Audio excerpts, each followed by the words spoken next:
Hello everyone, welcome on my YouTube channel. Friends, आज की इस वीडियो में हम एक्सप्लेन करने जा रहे हैं ग्रे हाउंड मूवी को। तो चलिए ज़्यादा टाइम ना वेस्ट करते हुए हम अपनी मूवी का एक्सप्लेनेशन शुरू करते हैं। फ्रेंड्स, ये कहानी है अटलांटिक के युद्ध के बारे में, जो दूसरे विश्व युद्ध के दौरान हुआ था। इस समय पर अमेरिका ब्रिटेन की मदद के लिए कुछ चीज़ें भेजना चाहता है और इसीलिए वो अपने 37 जहाज़ों में कुछ ज़रूरी सामान भर देता है और इसे समुद्र के रास्ते लिवरपूल भेजता है। लेकिन जितने भी जहाज़ों में ये सामान भरा गया था, उन जहाज़ों में युद्ध करने की क्षमता नहीं थी और इसीलिए सभी लोग अपने जहाज़ों की सुरक्षा के लिए डेस्ट्रॉय जहाज़ भेजा करते थे, क्योंकि डेस्ट्रॉय जहाज़ युद्ध के लिए परिपक्व होते थे। और जब अमेरिका अपने इन 37 जहाज़ों को ब्रिटेन भेज रहा था, तो इनकी सुरक्षा की जिम्मेदारी होती है ग्रे हाउंड पर। दोस्तों, ग्रे हाउंड इस जहाज़ का कोड नेम है। इसका पूरा नाम है USS किलिंग और इस जहाज़ के कैप्टन है अर्नेस्ट क्रॉस। कहानी की शुरुआत होती है और हमें 1942 का वक्त दिखाया जाता है, जब ये सारे के सारे जहाज़ अमेरिका से ब्रिटेन के लिए निकल गए हैं।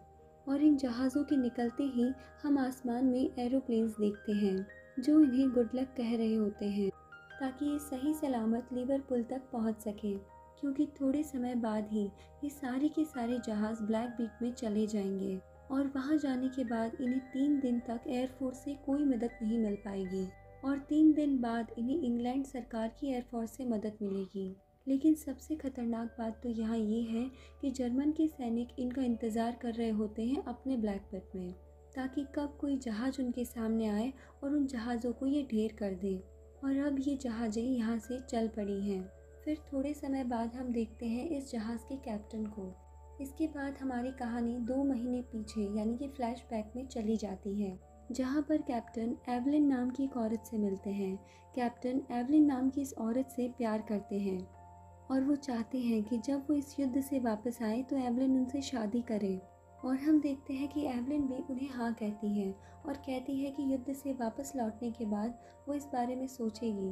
और यहीं पर हमें इनकी बातों से पता चलता है कि कैप्टन बहुत दिनों से नेवी में हैं, लेकिन आज तक उन्होंने कोई भी युद्ध नहीं लड़ा है और इसीलिए इस युद्ध में उनका ये पहला मिशन होगा। अब कहानी फिर से प्रेजेंट टाइम में आती है। सुबह सुबह का टाइम होता है और हम कैप्टन को देखते हैं। सभी चीज़ें एकदम सही तरीके से चल रही होती है, लेकिन तभी कैप्टन को अचानक से ये खबर मिलती है कि उनके 2 जहाज़ भटक चुके हैं और इसीलिए सारे लोग जल्दी ही अलर्ट हो जाते हैं और कैप्टन भी काम पर लग जाते हैं। वो दूरबीन की मदद से देखने लगते हैं कि उनके 2 जहाज़ आखिर गए तो गए कहाँ। फिर थोड़ी ही देर बाद उन्हें जर्मनी की U-बोट्स दिखाई देते हैं, यानी पनडुब्बी दिखाई देती है और जर्मनी की U-बोट्स की नज़र उन्हीं 2 जहाज़ों पर है और वो उसी से बच रहे हैं। और अब कैप्टन का कनेक्शन उनसे हो जाता है और वो उन दोनों जहाज़ों से कहते हैं कि जितनी जल्दी हो सके अपनी जगह पर वापस आओ, क्योंकि अब हम U-बोट्स को ढूंढने के लिए निकल रहे हैं। और यहाँ से उनकी तलाश शुरू होती है उन पनडुब्बियों को ढूंढने के लिए। और यहाँ से थोड़ी ही दूर जाने के बाद वो सोनार रडार पर देखते हैं कि वो सबमरीन यानी कि पनडुब्बियाँ उनके पास में ही है। लेकिन जितनी ही जल्दी वो सबमरीन रडार में दिखाई देती है, उतनी ही जल्दी वो उनसे गायब भी हो जाती है, क्योंकि समुद्र का बहाव बहुत ज़्यादा तेज होता है। और यहाँ सबसे बड़ी समस्या ये होती है कि ये सबमरीन ग्रे हाउंड की तरफ नहीं आ रही होती है, बल्कि इनका असली निशाना होता है वो बाकी के 37 जहाज़। और ये जानते हैं कि ये बाकी के 37 जहाज़ उन पर हमला नहीं करेंगे, क्योंकि उन जहाज़ों में इतनी तकनीक नहीं है और इसीलिए वो बाकी के 37 जहाज़ों पर हमला करना चाहते हैं, ताकि वो जहाज़ जल्दी से डूब जाएं। और ग्रे हाउंड के पास भी सबसे बड़ी चुनौती यही है कि वो इन सबमरीन्स को उन 37 जहाज़ों पर हमला ना करने दें। और इसीलिए ये लोग इस सबमरीन को पूरी जी जान से ढूंढने की कोशिश करते हैं। फिर बहुत देर बाद इन्हें एक बार फिर से वो सबमरीन दिखाई देती है और इस बार ये लोग इस मौके को अपने हाथ से जाने नहीं देना चाहते। तब कैप्टन बोलता है कि अभी के अभी इन सबमरीन्स पर हमला करो, और ये कहते ही ग्रे हाउंड उन पर अंधाधुंध हमला बोल देता है। लेकिन इस हमले के बाद समंदर में एक बार फिर से सन्नाटा छा जाता है और कैप्टन को लगता है कि ये लोग चूक गए। अब ये लोग एक बार फिर से उस सबमरीन को ढूंढते हैं। तभी इन्हें पानी के ऊपर कुछ तेल नजर आता है और उस तेल को देखते ही ये लोग समझ जाते हैं कि उन्होंने इस सबमरीन को नष्ट कर दिया। और अब सारे लोग बहुत ज़्यादा खुश हो जाते हैं कि उन्होंने जर्मनी के सबमरीन को नष्ट कर दिया और अब वो लोग सुरक्षित हैं। और अब कैप्टन भी खुश होता है, उसे बाकी जहाज़ों से बधाइयाँ मिलती हैं। तभी कैप्टन के लिए नाश्ता आता है और ये नाश्ता यहाँ का रसोइया उसके लिए लेकर आया होता है। इसका नाम होता है जॉर्ज क्लिवलैंड। जॉर्ज ये नाश्ता दूसरी दफ़ा लेकर आया है क्योंकि सुबह कैप्टन ने नाश्ता नहीं किया था, क्योंकि जब ये नाश्ता करने ही वाला था तभी इसे जर्मनी के यू-बोट्स दिखाई दिए। लेकिन कैप्टन इस बार भी नाश्ता करने से इनकार कर देता है और कहता है कि इस नाश्ते की ज़्यादा ज़रूरत लेफ्टिनेंट कॉल को है। दरअसल दोस्तों, लेफ्टिनेंट कॉल ग्रे हाउंड के एग्जीक्यूटिव ऑफिसर हैं। अब यहाँ के कुछ सोल्जर्स भी कैप्टन को बधाई देते हैं क्योंकि उन्हें भी पता है कि इस कैप्टन ने आज से पहले कोई भी युद्ध नहीं लड़ा, लेकिन आज तो उन्होंने कमाल ही कर दिया और उन्होंने जर्मन के सबमरीन्स को ढेर किया है। लेकिन ये खुशी का सिलसिला ज़्यादा देर तक नहीं टिक पाता है और जल्द ही कैप्टन को खबर मिलती है कि उनके एक जहाज़ पर हमला हुआ है और उस जहाज़ को नष्ट कर दिया गया है।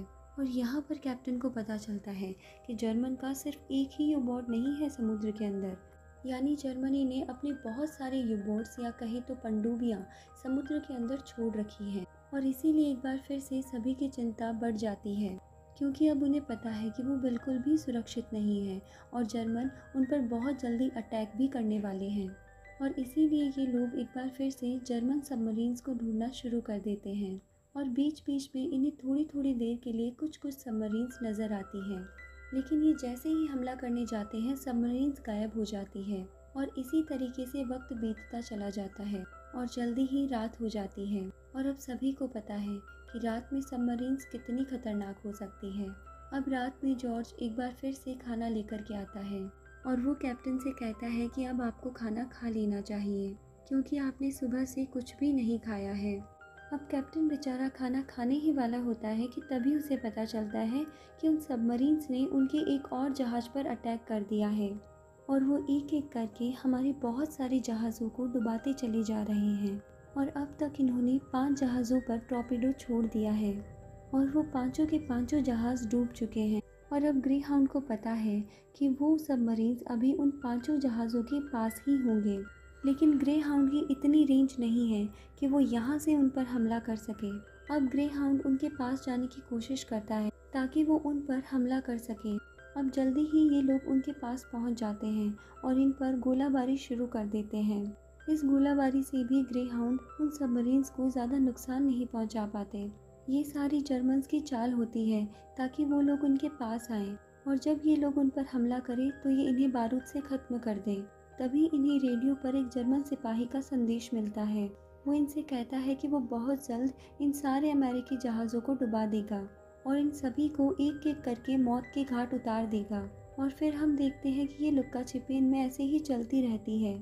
थोड़े ही समय बाद हम देखते हैं कि ग्रे हाउंड के नज़दीक एक जर्मन जहाज़ होता है। वो लोग ग्रे हाउंड पर अंधाधुंध गोलियां चला देते हैं। बदले में ग्रे हाउंड भी उन पर गोलियां चलाता है और इस तरह से ग्रे हाउंड उनकी एक और सबमरीन को ख़त्म कर देता है।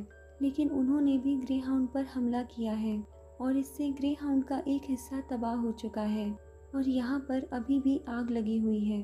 और सबसे बड़ी बात तो ये है कि ग्रे हाउंड के 3 लोग भी मारे जा चुके हैं और इन तीनों लोगों में से एक था जॉर्ज रसोइया।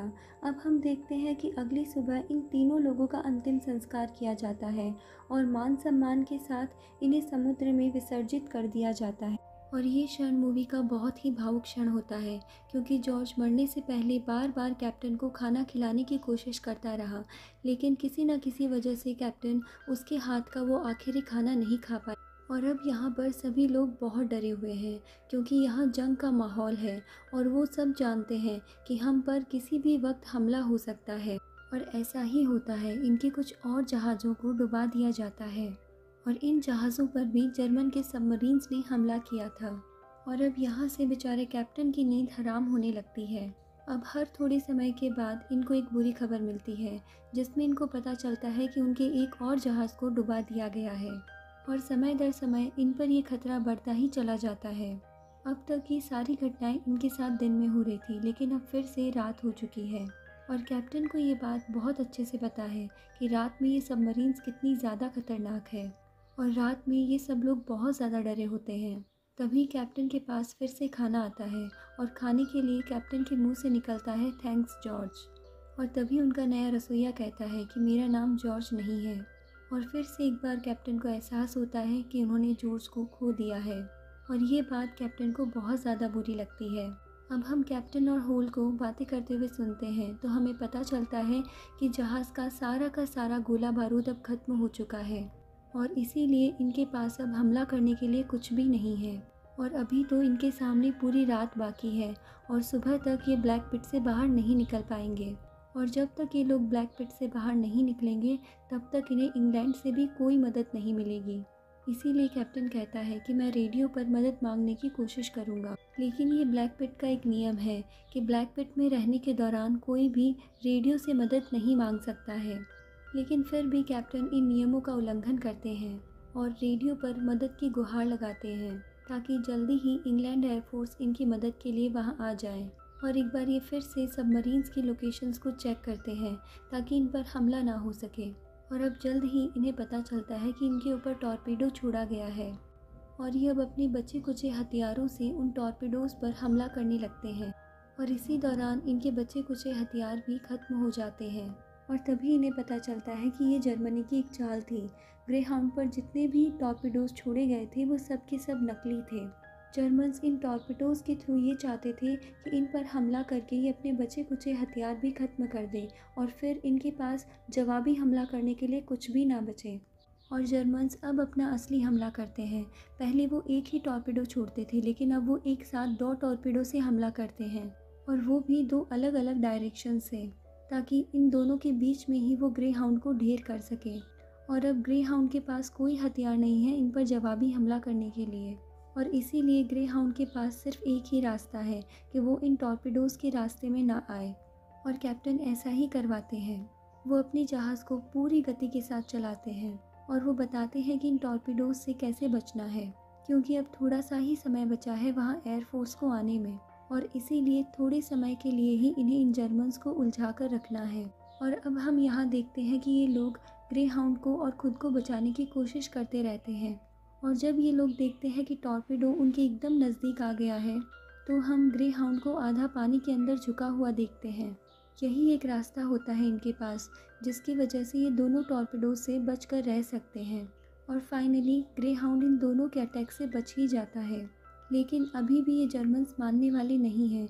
ये फिर से इन पर अटैक करते हैं लेकिन तभी यहाँ पर ब्रिटिश एयरफोर्स आ जाती है और अब ये जल्दी ही उन सारे जहाज़ों की धज्जियाँ उड़ा देते हैं। और अब देखते ही देखते हमें पूरे समुद्र में तेल ही तेल नज़र आता है, यानी कि जर्मन के सारे सबमरीन्स को नष्ट कर दिया गया है। और यहाँ पर कैप्टन को बधाई दी जाती है, उनके काम की तारीफ़ की जाती है कि उनके पास इतनी कम सुविधाएं होने के बाद भी वो मैदान में बराबर टिके रहे और उन्होंने अपने बहुत सारे जहाज़ों को भी बचाया। और यहाँ पर अब खुशी की लहर दौड़ चुकी है। सभी लोग अपने अपने जहाज़ों से बाहर आ चुके हैं। सभी लोग खुशियाँ मना रहे हैं क्योंकि अब इन्हें ब्रिटिश एयरफोर्स गाइड कर रही है और अब ये जल्द ही लिवरपूल पहुँचने वाले हैं। अब कैप्टन अपने रूम में वापस आ जाते हैं और ईश्वर से दुआ करते हैं। इसके बाद वो सोने की तैयारी करते हैं क्योंकि पिछले 3 दिनों से वो बिल्कुल नहीं सोए हैं। और अब कैप्टन सोते हैं और इनके सोने के साथ ही ये मूवी यहीं एंड हो जाती है।